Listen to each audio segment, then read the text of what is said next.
माहौल बनाए रहिए। मैं आप सबका स्वागत है। हमारे साथ देवरिया विधानसभा की जनता है। हम जनता के बीच में आ चुके हैं, जहां 3 नवंबर को चुनाव होने हैं, वोटिंग होनी है और 10 नवंबर को उसका परिणाम आना है। लेकिन अब जानेंगे जनता का मूड क्या है। आइए हम जनता से बात करते हैं। भाई साहब, मैं आपसे जानना चाहता हूँ कि जो ब्राह्मण कैंडिडेट इस 4 प्रत्याशियों ने उतारा है, 4 प्रत्याशी इसमें मणि है, ये मणि अपना किस तरह का यहाँ पे विकास का काम दिखाएंगे? यदि कोई भी एक मणि ही जीत के यहाँ से जाएगा तो कौन से मणि का आप मान सकते हैं कि वो मणि जो है मणि खिलाएगा यहाँ पे?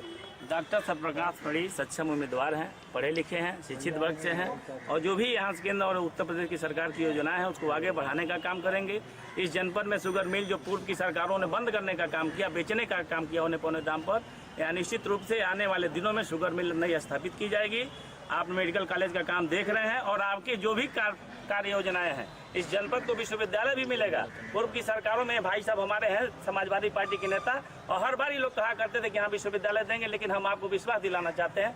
मदन मोहन मालवीय इंजीनियरिंग कॉलेज हुआ गोरखपुर विश्वविद्यालय में, गोरखपुर में, और देवरिया जनपद को भी एक विश्वविद्यालय की सौगात मिलेगी। इतना मैं विश्वास दिलाना चाहता हूँ। तमाम सरकारें आती हैं, लेकिन जो चीनी मिलों को मुद्दा लेकर के आती हैं, लेकिन कुछ और लोग हैं जो चीनी मिलों के बारे में मैं बात करूंगा। भाई साहब, देवरिया में कभी 13 चीनी मिलें हुआ करती थी। जो भी सरकार बनती है, चाहे सपा की हो, भाजपा की हो, अन्य दल कांग्रेस की हो, सभी लोग एक चीनी मिल का ही मुद्दा लेकर के चुनाव को लड़ते हैं और चुनाव जीतते भी हैं। लेकिन आज तक ये देखा गया कि कई वर्षें बीत गई, लेकिन चीनी मिलों का जो आज तक नहीं चला। किसान पौने पौने दानों पे अपना गन्ना बेच देता है, और जिनके पास गन्ने हैं, एक मात्र देवरिया में गन्ना मिल जो चल रही है इस समय, चीनी मिल जो है बजाज शुगर मिल, लेकिन आज तक गन्ना के भुगतान नहीं हो पाता है। इस पर आप क्या कहेंगे? देखिए, पूर्ववर्ती सपा सरकार ने देवरिया में 2 चीनी मिलों को चालू किया था, प्रतापपुर और ढाड़ा, ठीक। उसके बाद तमाम चीज़ें हुई, हम लोगों ने गन्ने का समर्थन मूल्य भी बढ़ाया। लेकिन अब देखिए 19 में आदरणीय प्रधानमंत्री जी आए थे सोनू घाट के पास, सोंदा के पास। उन्होंने कहा था, मंच से हमको याद है, उन्होंने उनका भाषण सुना था और पूरे देवरिया की जनता ने भी सुना था। उन्होंने कहा था कि केंद्र में हमारी सरकार है, प्रदेश में भी सरकार बना दो। केंद्र में है, प्रदेश में सरकार है, केंद्र में भी सरकार बना दो आप लोग एक बार, हम देवरिया की सारे चीनी मिलों को चालू कर देंगे। यही सब था माननीय प्रधानमंत्री जी का। लेकिन आज तक उस पर कोई काम नहीं हुआ। 10 रुपये तक कुंटल पे बढ़ा नहीं पाए।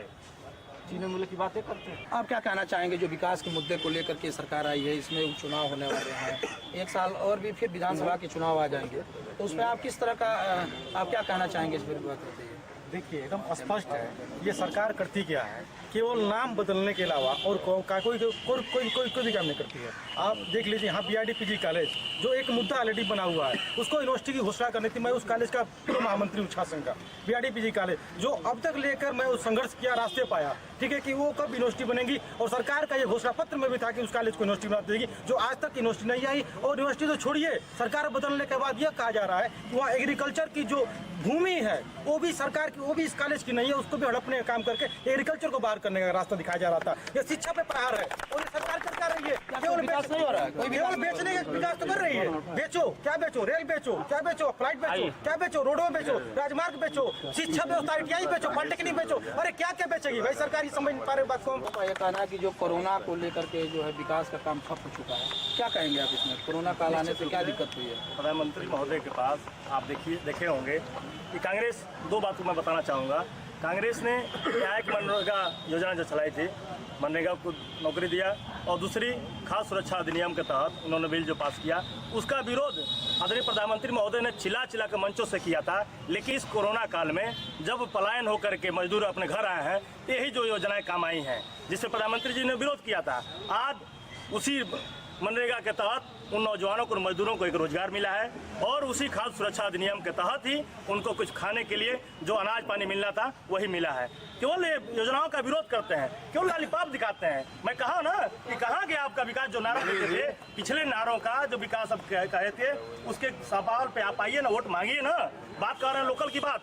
अगर इन्होंने बहुत ज़्यादा विकास किया था, अगर इनको विश्वास था, तो आदरणीय स्वर्गीय जन्मेजय सिंह जी के सुपुत्र को के सगी होने के बाद उनके लड़के जो पिंटू सिंह है टिकट क्यों नहीं दिया? जैसे कृषि मंत्री भी आते हैं, कृषि की सबसे बड़ी समस्या है। एक तरह से देखा जाएगा तो आए दिन आपदाएं भी हो रही हैं, किसानों की फसलें बर्बाद हो रही हैं, उनको समर्थन मूल्य ठीक से नहीं मिल पा रहा है, जो दाम जो है औने पौने दामों पे जनता जो किसान है बेच रहे हैं, उस पर आप क्या कहेंगे? सबसे पहली बात मैं अपने सपा के साथी की बातों का जवाब देना चाहता हूं। उन्होंने कहा कि मैंने ब्रह्मा शंकर त्रिपाठी को इसलिए लड़ाया कि सबने लड़ाया। इसके पहले उनके ही भांजे माननीय आदरणीय नित्यानंद पांडे आपके बगल में है, उन्होंने 5 बार टिकट मांगा और सपा के लोगों ने टिकट नहीं दिया। क्यों? क्योंकि ब्राह्मण कैंडिडेट थे इसलिए नहीं दिया। इस बार इसलिए दिया गया है, इसलिए इस बार दिया गया है कि यहाँ पहलवानी हो रही है, चुनाव नहीं हो रहा है और यहाँ लंबा पहलवान कौन है तो ब्रह्मा शंकर त्रिपाठी जी हैं। और इस बार यहाँ जो अगर हमारे माननीय जन्मेजय सिंह को टिकट मिला होता उनके लड़के को तो कोई आता ही नहीं। तो लोगों का कहना यह है कि जो आप लोग चुनाव नहीं लड़ रहे हैं, पहलवानी लड़ रहे हैं, इसलिए ब्रह्मा शंकर को यहाँ पे टिकट दिया गया है, क्या कहेंगे आप? देखिए ऐसी कोई बात नहीं है। हमारे प्रत्याशी ने अपना पूरा जीवन जनता के बीच दे दिया। जो भी चुनाव लड़ता है वो तो जनता के बीच में ही आता है। नहीं दिए हैं भाई। नहीं, जो भी प्रत्याशी चुनाव लड़ता है वो तो जनता के बीच में ही लड़ता है, उसी के लिए जिन्हें मरने के लिए तैयार है। ब्राह्मण नहीं हमारे साथ ब्राह्मण नहीं है। ब्राह्मण है, लेकिन कौन सी ऐसी जरूरत पड़ गई कि सभी लोगों ने ब्राह्मण कैंडिडेट उतार दिया? ये तो लोकतंत्र है, सारी पार्टियों का। आज तक लोकतंत्र कहा था 5 साल में? हमारे दल ने यही भाजपा से लगातार आदरणीय पूर्व मंत्री कामेश्वर पतिया जी के पुत्र को भी 2 बार से लगातार चुनाव लड़ाई, उसके पहले विधायक जी भी लड़ रहे थे। यही बगल में ब्राह्मण ही प्रत्याशी पीड़ित तिवारी को भी हमने चुनाव लड़ाया। रही बात ब्राह्मणों की, तो एशिया का सबसे बड़ा पार्क जनसर्विस पार्क समाजवादी पार्टी की सरकार में बनके लखनऊ में तैयार है और लोग घूम भी रहे हैं, उसका लाभ भी ले रहे हैं, वहाँ ऑक्सीजन भी प्राप्त कर रहे हैं। साथ ही कह रहे हैं ब्राह्मणों का सम्मान सपा नहीं किया जितना समाजवादी पार्टी की सरकार ने ब्राह्मणों को जितना सम्मान किया वो किसी पार्टी ने आज तक नहीं और सम्मान। स्वास्थ्य व्यवस्था है बिगड़ चुकी है, एम्बुलेंसों में तेल नहीं मिल पा रहा है आपकी सरकार में, क्या कहेंगे आप? इससे मैं सहमत नहीं। एम्बुलेंस जैसे पहले भी चलती थी और आज भी चल रही है। बिजली की बातें करें, पहले बिजली आती थी और जाती तो फिर आती नहीं थी, आज बिजली आती है और जाती नहीं है। अंतर है हमारी सरकार में, पिछली सरकार में। अच्छा, कृषि मंत्री मेडिकल कॉलेज को आप देख रहे हैं और दुनिया भर के जितने मेडिकल कॉलेज में कहीं बेड नहीं थे, कहीं कुछ नहीं थे, सारे मेडिकल कॉलेज में एक्स्ट्रा बेड पड़ा है, चालू है, इलाज भी हो रहा है। बोलिए। प्रत्येक जनपद मुख्यालयों पर, चाहे वो जिला चिकित्सालय हो चाहे मेडिकल कॉलेज हो, जहाँ बेड नहीं थे इस कोरोना के महामारी में, सारे जगह आईसीयू से सुसज्जित कर दिया गया और अधिक से अधिक बेड लगाने का काम अगर किसी सरकार ने किया तो भारतीय जनता पार्टी। एक सवाल, आपने भी ब्राह्मण कैंडिडेट को 30 से 35 सालों बाद उतारा है, क्या है पूरा?